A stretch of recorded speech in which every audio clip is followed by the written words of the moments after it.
सो hello student, again आपका welcome आपके इस प्यारे से यूट्यूब चैनल गर्ल्स क्लास में। And myself Bhajan Singh. And today we will do next topic in chapter solid state chemistry. Solid state in chemistry chemistry chemical की history.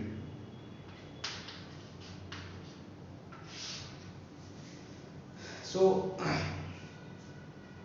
previous video we talk about introduction of solid and general characteristics of solid. So today we will discuss about solid state, and we discuss about solid state. And we classify the solid on the basis of arrangement of constituent particles. So our topic is, we can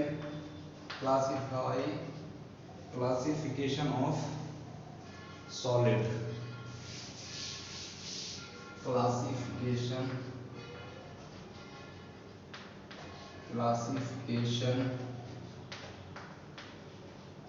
of solid.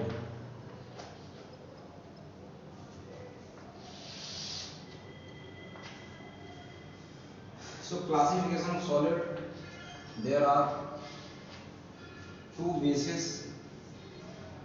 There are two mainly categorized. First one is on the basis of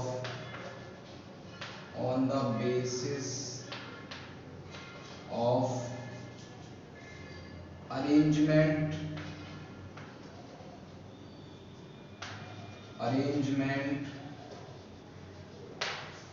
of constituent particles in matter, or we can think solid. So first classification is on the basis of arrangement of constituent particle in solid, and second one on the basis of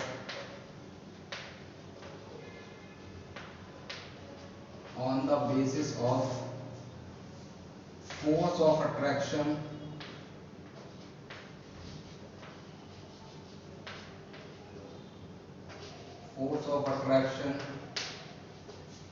between constituent particles.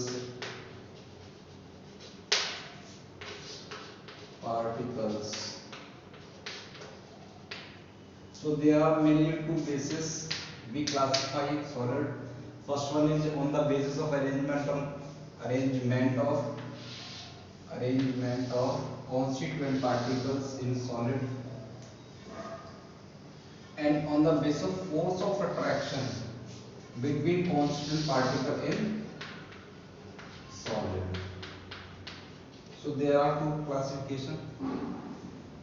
So we discuss today first one is, so according to first one, so there are, according to first classification on the basis of arrangement of constituent particle in solid, there are two solid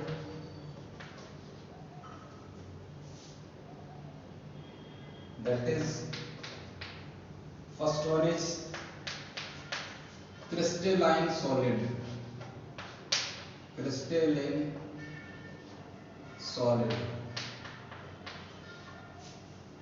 and other one is non-crystalline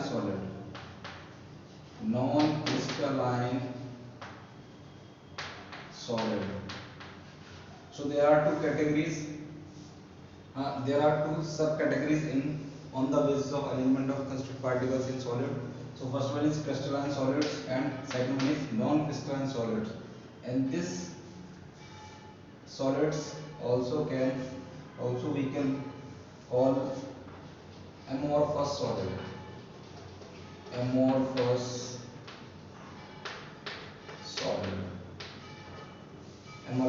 solid. So one by one we discuss crystalline solid and amorphous solid. So first we talk about crystalline solid.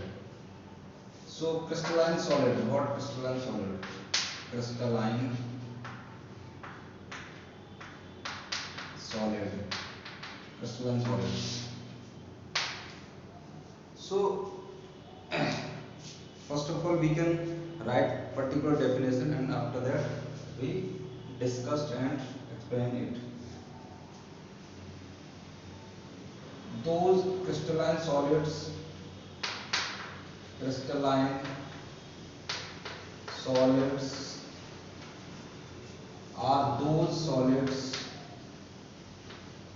are those solids in which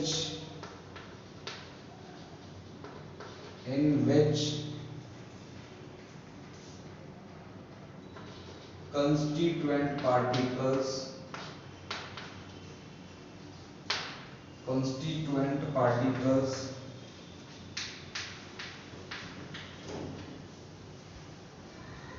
were arranged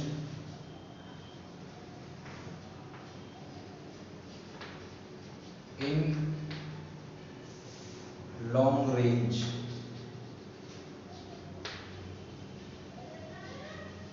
So simply this is the shortest definition. Crystalline solids are those solids in which constituent particles were arranged in long range. इसको आपको हमेशा आपको याद रखना main है where arranged, या फिर आप अगर डेफिनेट ऑर्डर रहता है, डेफिनेट. फॉर एग्जांपल में हम we can take NaCl, sodium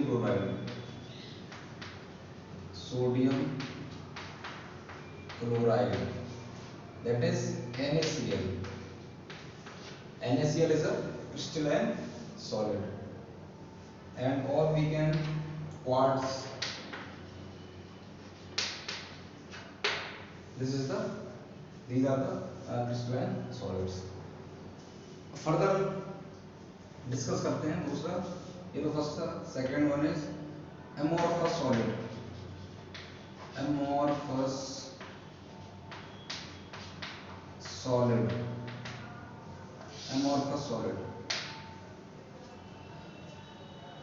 solid को डिस्कस करने से पहले मैं इसका थोड़ा सा इसका एक फिगर के थ्रू इसको समझते हैं, इस डेफिनेशन को. Suppose we have a sample of crystalline solid. Constituent particles we can show you.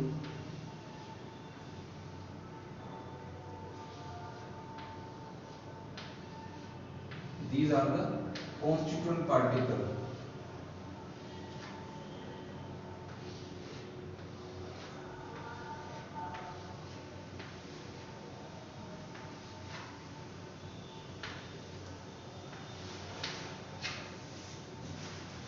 So in this figure what we observe that every particle is a same size, every constituent particle same size, and well defined order 1 2 3 4 5 6 1 2 3 4 5 6 1 2 3 4 5 6, each row containing same sequence of order of constituent particles. आप किसी भी direction में जा सकते हो. कैसे जाओगे? यहाँ पे ये सब एक डेफिनेट ऑर्डर है. क्लास में हम बैठते हैं, क्लास में स्टूडेंट बैठते हैं, तो एक ही इनिशियली जब वो स्कूल जाते हैं तो शुरुआत में वेल डिफाइंड तरीके से वो बैठते हैं. तो वो क्या एक लॉन्ग रेंज ऑर्डर है, और ये भी आपका एक लॉन्ग रेंज ऑर्डर है. यहाँ पे तो कंस्टिट्यूएंट क्रिस्टल पार्टिकल हैं वो एक डेफिनेट ऑर्डर में रहते हैं और वो लॉन्ग रेंज के लिए, कम रेंज के लिए छोटी। फिर हम डिस्कस करते हैं एमोर्फस सॉलिड में। सो लिखेंगे amorphous solid. First of all we talk about amorphous. Amorphous is a Greek word. Amorphous is a Greek word. Amorphous is a Greek word, which means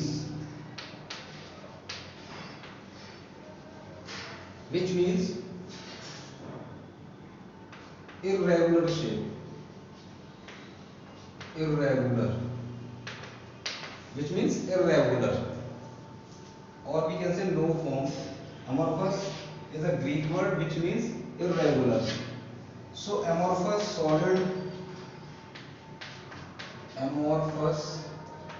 solids are those solids in which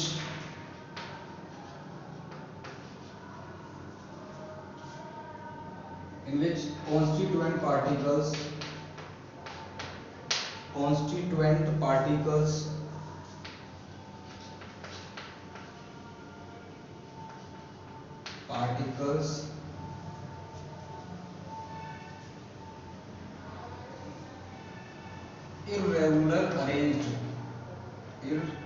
irregular or you can say indefinite, irregular arranged,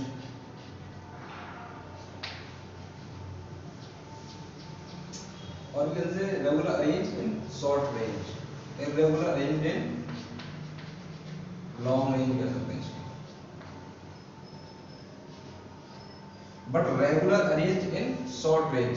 कुछ range के लिए हम क्या कर सकते हैं, कुछ range के लिए, शॉर्ट रेंज के लिए जो हमारे इसके अमोर्फस सॉलिड के जो पार्टिकल हैं वो वेल अरेंज्ड होंगे, डेफिनेट अरेंजमेंट होगा उनका शॉर्ट रेंज के लिए, बट लॉन्ग रेंज के लिए क्या होंगे, इर्रेगुलर अरेंज्ड होंगे, irregular indefinite. Suppose we can take sample of amorphous solid, so we can arranged particles this फिर उसके बाद कहीं पे भी कुछ भी आ सकता है ये इस तरह से। तो इस तरह से क्या होगा, ये सारे जो क्रिस्टल पार्टिकल हैं जो फॉर्म कर रहे हैं, जिस तरह का सॉलिड फॉर्म कर रहे हैं उसको क्या बोलते हैं, एमोर्फस सॉलिड। इसमें इर्रेगुलर शेप होती है या इर्रेगुलर अरेंजमेंट रहता है, यहाँ पे डेफिनेट अरेंजमेंट रहता है। इसका एग्जांपल ले सकते हैं, फॉर एग्जांपल में आप प्लास्टिक ले सकते हो, प्लास्टिक्स, और आप ले सकते हो quartz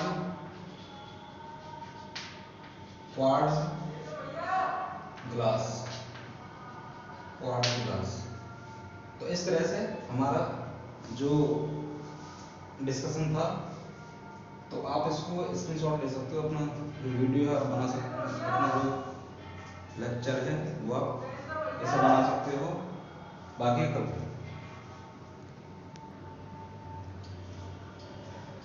So this is the you can take screenshot and make a note। फिर इसको आगे हम चलते हैं, ये हमारा अमोर्फस सॉलिड हो गया, क्रिस्टलाइन सॉलिड।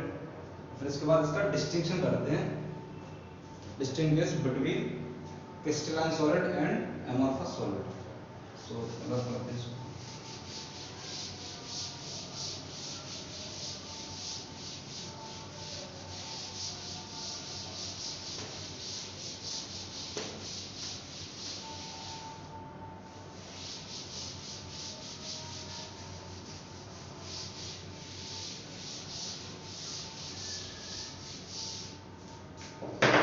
अब हम करेंगे distinguish between crystalline solids and amorphous solids.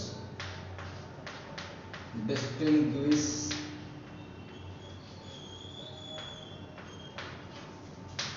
Between crystalline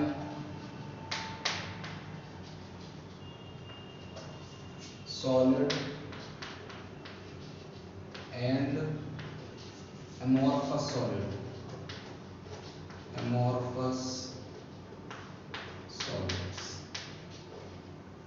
तो क्या डिफरेंस क्या है इन दोनों में, उसको हम समझते हैं। Crystalline solids and amorphous solid, एक तरफ प्रॉपर्टी लेके इन दोनों क्या करेंगे, डिस्टिंक्शन करेंगे इन दोनों में। प्रॉपर्टी एक तरफ होती है क्रिस्टलाइन सॉलिड, क्रिस्टलाइन सॉलिड, और दूसरी तरफ होते हैं अमोर्फस सॉलिड, अमोर्फस सॉलिड।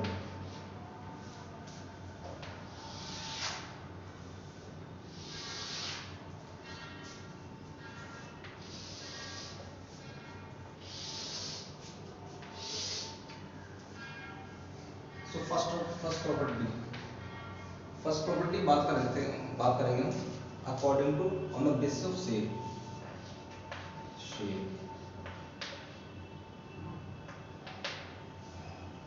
तो शेप क्रिस्टलाइन सॉलिड की कैसी शेप होती है, लेकिन definite shape, definite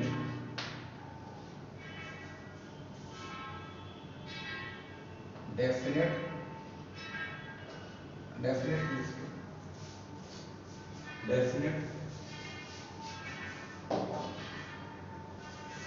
characteristics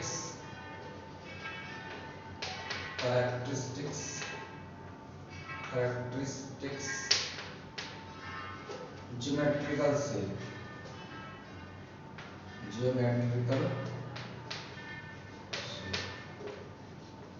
means definite shape होती है। इसकी बात करते हैं अमोर्फस सॉलिड में, तो लिखेंगे इर्रेगुलर या इनडेफिनेट शेप, इर्रेगुलर शेप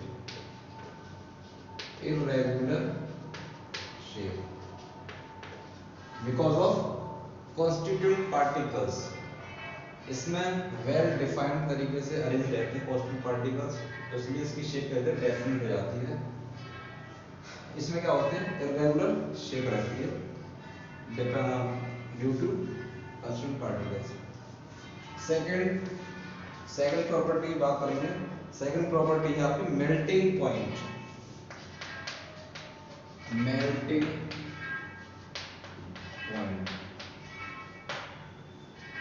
तो मेल्टिंग पॉइंट क्रिस्टलाइन सॉलिड्स का क्या होता है, शार्प होता है और एज वेल एज हाई होता है। तो हाई एंड शार्प, इसका क्या होता है, इसका लिखेंगे मेल्ट्स इन अ रेंज। यहाँ पे इसका जो टेम्परेचर होता है एक तो शार्प होता है और हाई होता है। मतलब शार्प का मतलब क्या, sharp means at that temperature,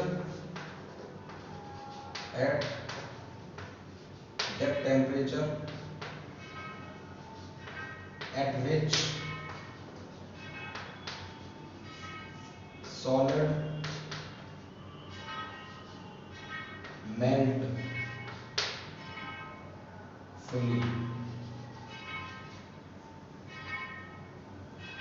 ये शार्प मतलब उस पॉइंट पे, उस टेम्परेचर पे जहां पर जो जैसे फिक्स इसका मेल्टिंग पॉइंट होता है, उस टेम्परेचर पे, जब उस टेम्परेचर पे आपका सॉलिड जैसे ही रीच करेगा वहां पे क्या हो जाएगा, वो सॉलिड मेल्ट हो जाएगा फुली, कुछ भी नहीं बचेगा, एकदम मेल्ट हो जाएगा उस पॉइंट पे आके। तो टेम्परेचर जो इसका फिक्स रहेगा, जो भी क्रिस्टलाइन सॉलिड है, नई टाइप्स ऑफ क्रिस्टलाइन सॉलिड, तो हर एक का अलग रहता है। तो वो क्या होता है, जिसका टेम्परेचर जो मतलब जो स्टैंडर्ड होगा उसी पे जाके वो फुली सॉलिड क्या हो जाएगा, मेल्ट हो जाएगा। यहाँ पे क्या होता है, यहाँ पे जो आपका सॉलिड है, जो अमोर्फस सॉलिड है, वो एक रेंज में जाके क्या करता है, एक रेंज में मेल्ट होता है। वो उसका कोई फिक्स शार्प नहीं होता, कोई मेल्टिंग पॉइंट शार्प नहीं होता। तो वो क्या करता है, एक मेल्ट वो होता है एक रेंज में। सपोज 800 डिग्री सेंटीग्रेड से 1200 डिग्री सेंटीग्रेड तक क्या होगा, वो मेल्ट होगा। लेकिन यहाँ पे क्या होगा, यहाँ पे शार्प होगा। सपोज 1200 डिग्री सेंटीग्रेड पर कोई भी क्रिस्टल सॉलिड है जिसका टेम्परेचर, जिसका मेल्टिंग पॉइंट ये होगा, वो इस पॉइंट पे आते हुए, इस टेम्परेचर पर आते हुए पूरा का पूरा सॉलिड क्या होगा, मेल्ट हो जाएगा। लेकिन ये इस रेंज में फिर होता है, मेल्ट होता है। तो ये सारी चीज थी। थर्ड चीज है, थर्ड बात करेंगे हम cleavage property. Cleavage property, cleavage property, cleavage property.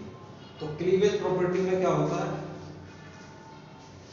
Cleavage property होती है किसी भी शार्प एज टूल से if we cut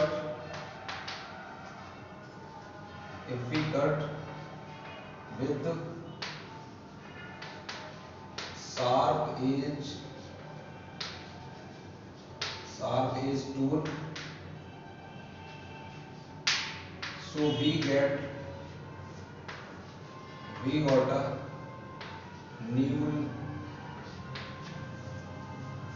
newly smooth surface pieces। अगर हम किसी भी क्रिस्टलन सॉलिड्स को हम उनको कट करते हैं किसी भी शार्प एज टूल से, तो उनके जो न्यू सरफेस मिलेंगे, जो पीस आपको मिलेंगे, जो सरफेस मिलेंगे, वो क्या होंगे, स्मूथ होंगे। स्मूथ, और कह सकते हैं स्मूथ एंड प्लेन, कोई रफनेस नहीं होगी उनपे। जैसे आपने चीज को कभी काटा होगा, आपने देखा होगा चीज को हम जब चाकू से या किसी नाइफ से काटते हैं, तो वो क्या होता है, उसकी जो सरफेसेस जो बनती हैं वो क्या होती है, बिल्कुल क्या होती है, एकदम स्मूथ और प्लेन होती है। तो ये रीजन है इसका। इसलिए हमारा जो डायमंड होता है उसको हम जब बनाते हैं तो क्या रहता है, उसकी सरफेस क्या होती है, प्लेन होती है। बट जब भी हम किसी ग्लास को लेते हैं तो उसकी सरफेस क्या होता है, खुरदरापन रहता है, रफनेस होती है, जिसकी वजह से हाथ कट भी जाता है उसको। तो ये सारी चीजें क्लीवेज प्रॉपर्टी होगी। इसमें लिखेंगे if we cut with sharp edge tool so we do not got a newly smooth and plane surfaces pieces. तो ये सारी चीजें लिखिए, if we cut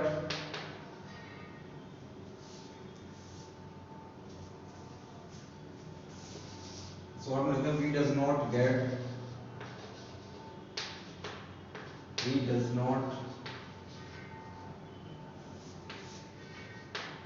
smooth and plane surfaces। Plane surfaces में नहीं आपको ऑप्टेन होंगे। फोर्थ प्रॉपर्टी की बात करें तो फोर्थ प्रॉपर्टी है आपकी heat of fusion. Heat of fusion. अभी हीट ऑफ फ्यूजन क्या होता है, तो वो मैक्सिमम हीट जो मेटेरियल को हम क्या करते हैं, प्रोवाइड करते हैं, जिस जहां पर क्या हो जाता है, वो फ्यूज हो जाए, क्या हो जाए, फ्यूज हो जाए। ठीक है, तो उसको उसको बोलते हैं हीट ऑफ फ्यूजन। तो इसका हीट ऑफ फ्यूजन क्या होगा, ऑब्वियस है, क्या होगा, डेफिनेट होगा, डेफिनेट, डेफिनेट। और इसका लिखेंगे हम क्या, इनडेफिनेट, इनडेफिनेट। क्यों है, because arranged of custard particle in those solids। यहाँ पे डेफिनेट होता है, यहाँ पे इनडेफिनेट होता है। आगे बात करते हैं फिफ्थ,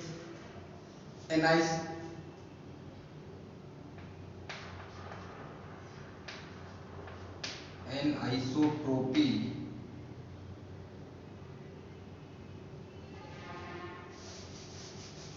आइसोट्रोपिक,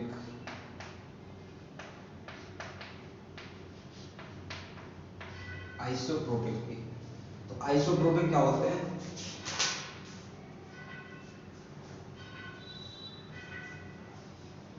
ये होंगे आपके क्या क्रिस्टलाइन एनाइसोट्रोपिक, एनाइसोट्रोपिक, और ये आपके होंगे आइसोट्रोपिक। इसका मतलब समझते क्या मतलब है।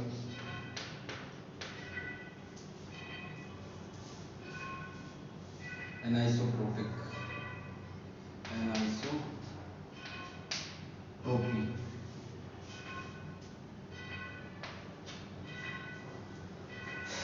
देखो एनाइसोट्रोपी क्या है, जब हम किसी भी सॉलिड में, if you take, we talk about crystalline solid, in crystalline solid if we go any direction, suppose we have a crystalline solid, we draw this,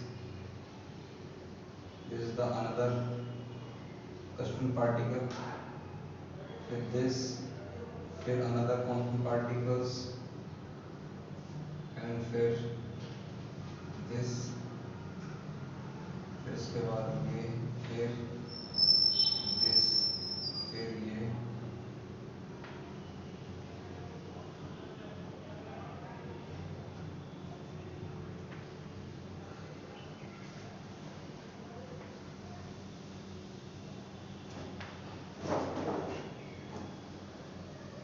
तो हमने ये चीज बनाई।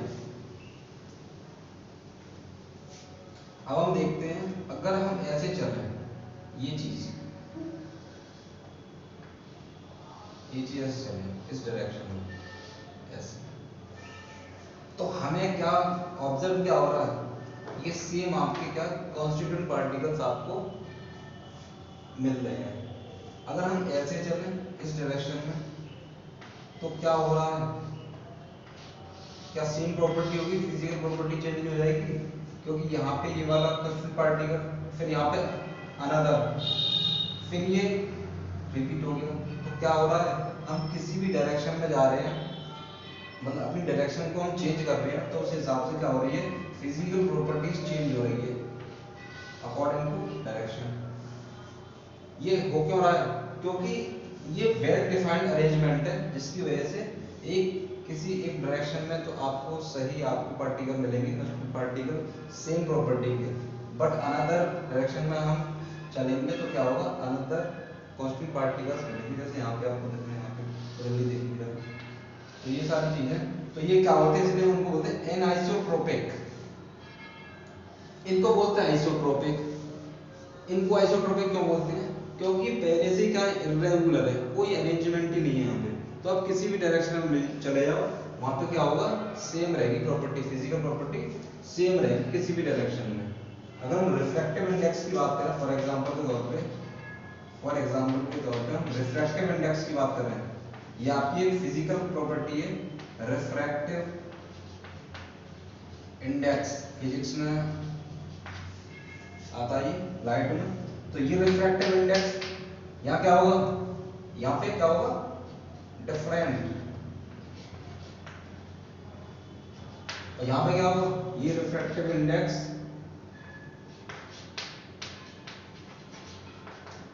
सेम होगा। तो ये आपको ध्यान रखना, एनाइसोट्रोपी, ये एनाइसोट्रोपिक होते हैं कौन, क्रिस्टलाइन सॉलिड, और ये आइसोट्रोपिक होते हैं। नेक्स्ट है लास्ट है नेचर।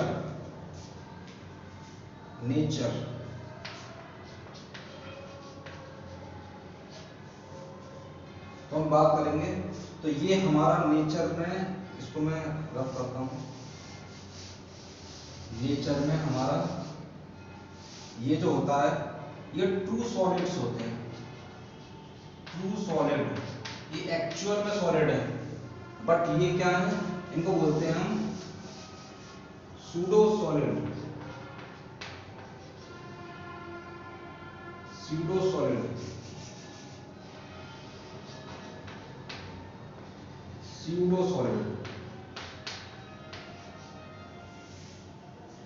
ये होते तो लिक्विड है, बट इनको हम सुपर कूल्ड लिक्विड भी कहते हैं, सुपर कूल्ड। किसी भी, अगर आप जैसे आपने देखा है क्या, वाटर को आप फ्रिज में रखते हो, रेफ्रिजरेटर में रखते हो, तो वो जम जाते हैं, मतलब क्या हो जाता है, फ्रीज हो जाती है। तो वो किस फॉर्म में आ जाती है, वो आती है सॉलिड स्टेट में। बट एक्चुअल में उसकी जो नेचर है वो क्या है, लिक्विड है। तो ऐसे ही इसका रहता है, ये जो एमोर्फस सॉलिड होते हैं वो एक्चुअल में होते तो लिक्विड है, बट क्या है, उनको ज़्यादा ठंडा कर दिया था, सुपर कोल्ड होते हैं, सुपर कोल्ड। ज़्यादा आप किसी चीज़ को ठंडा कर दोगे तो क्या बन जाता है, एक सॉलिड की फॉर्म में, जो सॉलिड जैसा दिखता है, एक्चुअल में नहीं है लेकिन सॉलिड जैसा दिखता है, तो इसलिए इनको क्या बोलते हैं, स्यूडो सॉलिड। और ये हमारे एक्चुअल सॉलिड है, ट्रू सॉलिड। तो ये हमारे, फॉर एग्जांपल में लिख लो, example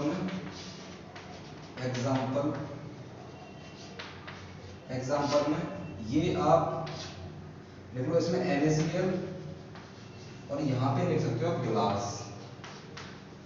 glass, quartz glass, plastic लिख सकते हो, रबर लिख सकते हो, ये सारे क्या है, रबर, ये सारे आपके एमोर्फस सॉलिड के कैटेगरी में आते हैं। तो ये डिस्टिंक्शन था एमोर्फस वर्सेस क्रिस्टलाइन सॉलिड। तो ये मेन पॉइंट्स थे 1 2 3 7 पॉइंट्स।